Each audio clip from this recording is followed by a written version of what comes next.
हमने इन लोगों की उसी तरह आजमाइश की है जिस तरह बाग वालों की आजमाइश की थी, जब उन्होंने कस्में खा खा कर कहा कि सुबह होते होते हम उसका मेवा तोड़ लेंगे और इंशाअल्लाह ना कहा।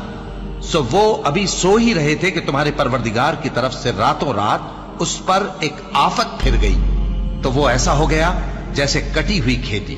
फिर जब सुबह हुई तो वो लोग एक दूसरे को पुकारने लगे कि अगर तुमको काटना है तो अपनी खेती पर सवेरे ही जा पहुंचो।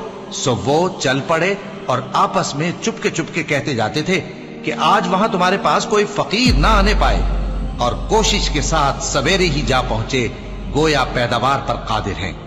फिर जब उन्होंने बाग को देखा तो वीरान, कहने लगे कि हम रास्ता भूल गए हैं। नहीं, बल्कि हम बेनसीब हो गए। एक जो उनमें समझदार था बोला, क्या मैंने तुमसे नहीं कहा था कि तुम तस्बीह क्यों नहीं करते?